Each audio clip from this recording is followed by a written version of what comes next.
اتنی برکت ہوگی کہ آپ صلی اللہ علیہ وسلم نے فرمایا کہ ایک بکری کا دودھ کتنا ہوتا ہے؟ 1 کلو نکلتا ہے، اتنا ہی ہوگا نا، 2 کلو ہوگا۔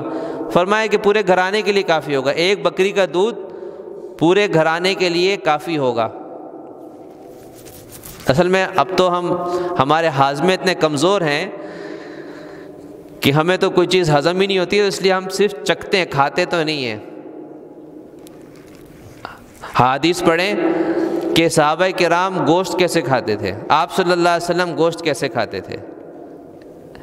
ایک ابو عبید رضی اللہ عنہ نامی ایک صحابی ہیں، انہوں نے ایک بکرے کو جو ہے نا اس میں دیگچے میں چڑھایا، پکایا، آپ نے فرمایا ایک دستی نکال کے لاؤ۔ انہوں نے اس میں سے ایک دستی جو پک چکی تھی آپ کو پیش کی، آپ نے وہ پوری دستی کھائی۔ آپ نے فرمایا دستی لے کر آؤ، ایک اور مطلب دوسری دستی، وہ گئے، دوسری جو دستی تھی وہ بھی اٹھا کے لائے، آپ نے اس کو بھی تناول فرمایا۔ آپ نے فرمایا اور دستی لے کر آؤ، تو انہوں نے کہا کہ بکرے کی تو صرف 2 دستیاں ہوتی ہیں، 2 ہاتھ ہوتے ہیں نا، 2 لیگ پیس ہیں تو 2 دستیاں ہیں۔ آپ نے فرمایا کہ اگر تم یہ بات نہ کہتے اور دیگچے میں سے نکالتے تو دستیاں نکلتی رہتی، جب تک میں کہتا رہتا اس میں سے دستیاں نکلتی رہتی۔ تو آپ صلی اللہ علیہ وسلم نے 2 دستیاں اسی وقت تناول فرما لی، اور یہ اس زمانے میں ایک عام سی بات ہوتی تھی کہ ایک آدمی اتنا کھانا کھا لے، اتنا گوشت کھا لے۔ آج تو 2-4 ہی مشکل سے آدمی بوٹیاں اٹھا کے کھاتا ہے، اس کے بعد کہتا ہے مزید کھاؤں گا تو میرا پیٹ کیا ہو جائے گا؟ خراب، ہاضمہ کیا ہو جائے گا؟ خراب۔ ایسا ہی ہے نا، لیکن اس زمانے میں ایسے قوی ہاضمے ہوتے تھے۔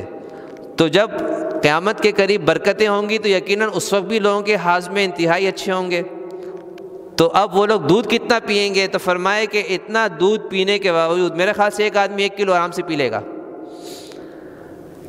تو فرمائے کہ ایک پورے گھر کے لیے ایک بکری کا دودھ کافی، اور ایک گائے کا دودھ پورے کنبے کے لیے کافی، پورے خاندان کے لیے، اور ایک اونٹنی کا دودھ پورے قبیلے والوں کے لیے کافی۔ اونٹنی سے اتنا دودھ نکلے گا، پھل کتنے بڑے ہوں گے؟ فرمائے کہ انار اتنا بڑا ہوگا کہ اس کا چھلکے کے نیچے ایک آدمی بیٹھ کے چھاؤں لے گا، یعنی ایسے جیسے کہ چھتری ہوتی ہے، اتنا بڑا چھلکا ہوگا انار کا، ایک انار کا چھلکا۔ فرمائے کہ سانپ کسی کو نقصان نہیں پہنچائیں گے، بچے سانپوں کے ساتھ کھیلیں گے، بھیڑیا کسی بکری پہ حملہ نہیں کرے گا، ایک ہی گھاٹ کے اوپر بکری بھی پانی پی رہی ہوگی، وہیں پر بھیڑیا بھی پانی پی رہا ہوگا۔ تو ایسے بے ضرر اللہ تعالیٰ جانوروں کو کر دے گا کہ کوئی کسی کو نقصان نہیں پہنچائے گا، اور ایسی برکتیں ہوں گی۔ فرمائے کہ کب ہوگا؟